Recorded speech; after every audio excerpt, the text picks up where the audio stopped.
وقت یہی ہے کہ انسان جوانی میں عبادت ہے، جوانی میں اللہ کی رضا کے لیے وہ جوانی ہی میں عبادت کرے، اور اگر جب بڑھاپا آ جائے، انسان جب بوڑھا ہو جاتا ہے، اس کی کمر جھک جاتی ہے، کمر میں تکلیف ہوتی ہے، پیروں میں تکلیف ہوتی ہے، ہاتھ صحیح سے زمین پر رکھ نہیں پاتا، صحیح سے سر نہیں لگ پاتا، صحیح سے رکوع نہیں ہو پاتا، صحیح سے سجدے نہیں ہو پاتے، تو وہ زندگی بڑھاپے کی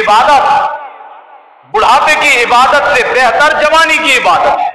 جوانی کی عبادت رنگین ہوا کرتی، اور جوان اگر کوئی 18 سال 19 سال یا 20 سال کا جوان آدمی، 16 سال کا لڑکا اگر گناہوں کے راستوں کو چھوڑ کر مسجد کی طرف وہ اپنے آپ کو حاضر کر لیتا ہے، جب وہ رب کے حضور نیت کر کے کھڑا ہوتا ہے تو رب ذوالجلال فرشتوں سے فرماتا، یہ فرشتوں تم دیکھو، وہ میری رضا کے لیے، میرے خاطر، مجھے خوش کرنے کے لیے، مجھے راضی کرنے کے لیے اس نے دنیا کی ہر لو لعاب کو، ہر چیز کو چھوڑ کر مجھے راضی کرنے کے لیے مسجد میں کھڑا ہے، وہ میرے حضور نیت باندھ کے کھڑا ہے۔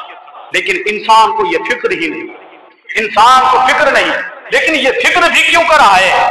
یہ فکر آنے کی وجہ صرف ایک ہے، اگر انسان کے اندر یہ سوچ آ سکتی ہے، انسان کے اندر یہ بات اگر آ سکتی ہے، تو وہ صرف ایک ہی راستہ ہے، وہ ایک ہی چیز ہے جو انسان کے قلب و ذہن کو جھنجھوڑ دیتا ہے، وہ ہے علم۔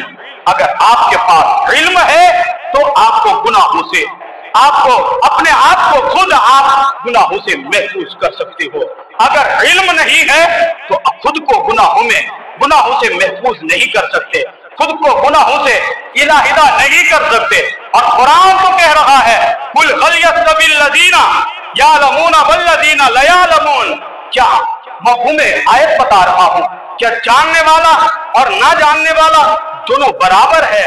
جاننے والا جو علم رکھتا ہے اور جس کے پاس علم نہیں ہے، دونوں ایک سا ہے، ایک جیسا ہے، برابر ہے؟ تو علامہ جلال الدین سیوطی علیہ رحمۃ رضوان تفسیر جلالین کے اندر فرماتے ہیں قُلْ هَلْ يَسْتَوِي الَّذِينَ وَالَّذِينَ لَا يَعْلَمُونَ بَلْ إِلَّا يَسْتَوِيَانِ الْعَالِمِ وَالْجَاهِلِ۔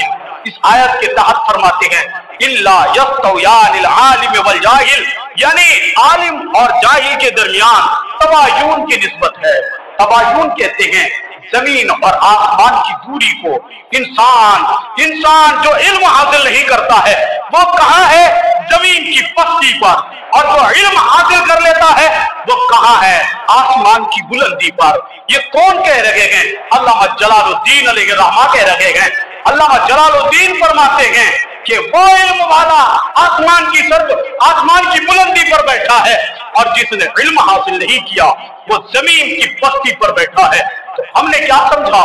ہمیں یہ آج جو آپ اپنے معاشرے کو ٹٹول کر دیکھو اور پھر ٹٹول کر کے مجھے بتاؤ، لوگ کہتے ہیں کہ ہم نے عالم نہیں بنایا، حافظ قرآن نہیں بنایا۔ میں کہتا کہ اگر تم نے عالم دین نہیں بنایا مت بنا، حافظ قرآن نہیں بنایا مت بنا، کہا میں نے اسکول میں پڑھایا ہے، کالج میں پڑھایا ہے، میں نے اس کو اچھی ڈگری دلوائی ہے، اعلیٰ قسم کے ان کے پاس میں نے ڈگری حاصل کرائی ہے۔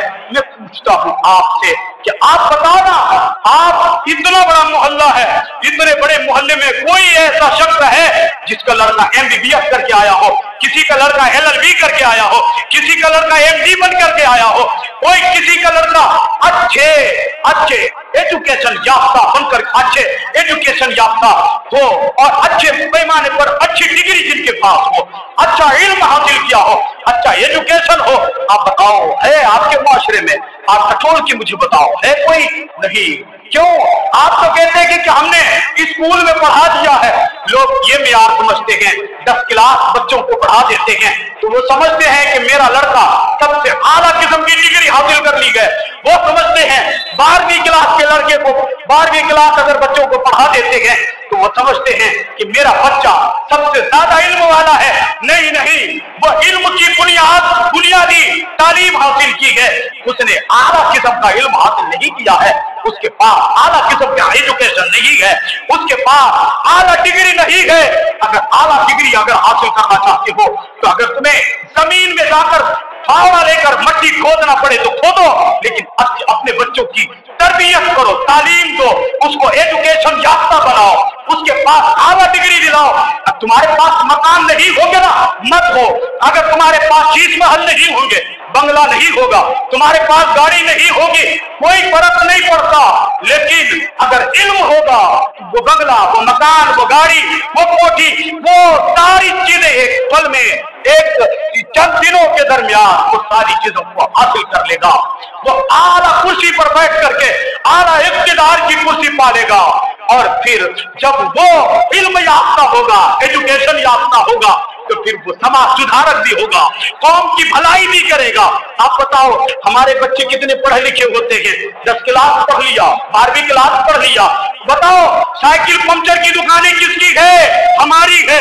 हमने एजुकेशन देना ही नहीं चाहा है, हमने एजुकेशन याफ्ता बनाना ही नहीं चाहा है। अगर मेरा बेटा 10 क्लास पढ़ लिया तो समझते हैं कि चलो मैंने अपने बेटे को तालीम दे दी है, तो चलो कोई दुकान कर देते हैं, तिजारत कर देते। अरे कमाने की तो पूरी जिंदगी पड़ी है, लेकिन इल्म हासिल नहीं कर सका तो फिर वो पैसा, वो कमाना, वो सब बेकार हो जाएगा। तुम्हारे पास एजुकेशन नहीं होगा तो तुम ये नहीं जान पाओगे सही क्या है, गलत क्या है, कैसे चलना चाहिए। आज हमारे बच्चे माशरे में निकलते हैं, माँ बाप उसके जिम्मेदार नहीं है, बच्चे गलियों में घूम रहे हैं, बच्चे गलियों में कोचों में घूमते जा रहे हैं और फहश बातें अपनी ज़बान से निकालते हैं, वो फहश बातें करते हैं। क्यों? इसलिए कि उस माँ बाप के पास इल्म नहीं है, वो उस माँ बाप के पास इल्म नहीं, बाप भी नहीं जानता इल्म की अहमियत क्या है, माँ भी नहीं जानती इल्म की अहमियत क्या है। अगर जान लिए होते वो, माँ भी जान ली होती और बाप भी जान लिया होता, तो फिर वो किसी मदरसे में, किसी स्कूल में अपने बच्चे को तालीम दे रहे होते, गलियों में छोड़ नहीं देते। वो गलियों में वो बच्चा घूमता जाता और बहस बातें करता जाता। आज एजुकेशन न होने की बुनियाद पर, तालीम न होने की बुनियाद पर, इल्म न होने की बुनियाद पर बंदा शराब भी बेच देता है, शराब की तिजारत करता है। हालांकि शरीयत मुतहरा में शराब का बेचना, खरीदना, उसका इस्तेमाल करना अशद हराम है। जुआ भी लोग खेल लेते हैं, क्यों? इसलिए कि उसके पास इल्म नहीं है, वो नहीं जानता कि जुआ खेलना क्या है, जुआ खेलना क्या है। शरीयत मुतहरा में वो हराम है और उस लुक्मे से, उस पैसे से तुमने सब्जी खरीदी, आटा खरीदा, चावल खरीदे, तेल खरीदा और जो चीजें तुमने खरीद करके लाई और जो बच्चों को तुमने उस चीज से, उसको उस पैसे से खिलाया, तो वो आपके जिस्म के, आपके बच्चे के पेट में, आपके पेट में उतर रहा है। तो जिस जमीन के हिस्से पर तेरी औलाद, तेरी बीवियां, तेरी माएँ, तेरे बच्चे जिस जमीन के खित्ते पर वो पैर रखते हैं, जमीन उसके लिए बदुआ करती है, लानत भेजती है। क्यों? ये गलती कैसे हो रही है? ये गलती की असल बुनियाद क्या है? एजुकेशन नहीं है, तालीम नहीं है, एजुकेशन याफ्ता नहीं है, इसलिए ये गलतियां हो रही है, ये खता हो रही है। इसलिए प्यारे, आज से तुम आहद करो, तुम्हें भूखा रहना पड़े, एक वक्त खाने को मिले रोटी, एक ही रोटी मिले, वो भी रूखी सूखी मिले, खा लेना, लेकिन बच्चों की तालीम, बच्चों को तालीम देना, बच्चों की तरबियत दो, बच्चों को अच्छी तरबियत दो, आला तालीम हासिल कराओ। तुम्हें भूखा रहना पड़े, रह जाना, मजदूरी करना पड़े, कर लेना, लेकिन बच्चों को पढ़ाओ। अगर तुम बच्चों को नहीं पढ़ाओगे तो याद रखना, तेरी हैसियत ऐसे होगी जैसे एक मच्छर है, जैसे इंसान के जिस्म पर बैठता है, हाथ रखने के बाद उस मच्छर के वजूद को मसल के रख दिया जाता है। मुसलमानों, याद रखना, अगर तुमने बच्चों को तालीम नहीं दी, बच्चों को तरबियत नहीं दी, तो तुम्हारी हैसियत मच्छर की तरह होगी, कोई भी मसल के चला जाएगा, तुमको मसल के रख दिया जाएगा। इसलिए आला तालीम दो, आला इल्म हासिल कराओ, आलिम दीन बनाओ। हम कहते हैं आलिम दीन बनना, मुफ्तियाने इज़ाम बनना, ये फर्ज़े किफ़ाया है, फर्ज़े किफ़ाया। अगर आपके मोहल्ले में कोई आलिम दीन बन गया है और कोई एक हाफिज़ कुरान बन गया है, तो सारे लोग बरी जिम्मा हो जाते हैं।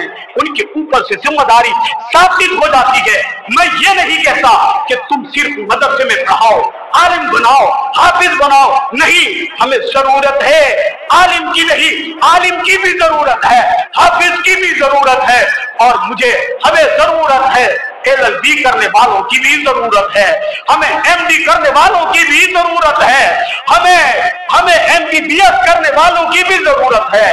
अगर ये इल्म होगा, ये तालीम होगी, आप बच्चों को पढ़ाओगे तो माशरे में खुशगवारी पैदा होगी, माशरा संवरता नजर आएगा, माशरे में जो कमियां कदियां हैं, जो बुराइयां हैं, वो बुराइयां छटती जाएगी।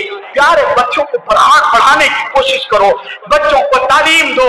अगर तुम बच्चों को तालीम नहीं देते हो तो याद रखना कैसे एक दास्तान हो चुका है, पहले एक दास्तान हो चुका था, वो दास्तान मैं तुम्हें बताना चाहता हूँ। एक यहूदी आया पूरे मोहल्ले में यहूदी आया, और यहूदी आकर कहने लगा, ए लोगों, सारे लोगों को जमा कर दिए, कहने लगे, ए लोगों, मैं तुमसे एक सवाल करना चाहता हूँ, एक बात पूछना चाहता हूँ। तो कहा कि बताओ क्या बात पूछना चाहते। वो कहने लगे, ऐसे नहीं बताऊंगा, सारे मोहल्ले वालों को जमा कर दो। सारे मोहल्ले वाले जमा हो गए, सारे मोहल्ले वालों को जमा कर दिया गया। जब सारे मोहल्ले वाले जमा हो गए तो फिर लोगों ने पूछा कि बताओ तू क्या पूछना चाहता है, तेरा क्या सवाल है। तो कहने लगे कि मैं सवाल बताने से पहले मेरी कुछ शर्तें हैं, तुम्हें माननी पड़ेगी, और मैं अपनी तरफ से शर्तें रखता हूँ, अगर तुमने इन शर्तों को मान लिया तो मैं सवाल करूंगा। आज सवाल क्या है, शर्तें क्या है, बताओ। कहने लगा, यहूदी बोल पड़ा कि शर्त मेरी ये है कि जब मैं आपसे सवाल करूं तो आप मेरे सवालात के जवाबात अगर आप दे दिए तो मैं कलमा पढ़ के इस्लाम कबूल करूंगा।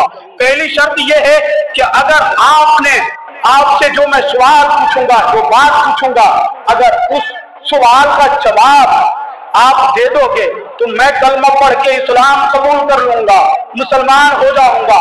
कहा कि और क्या है।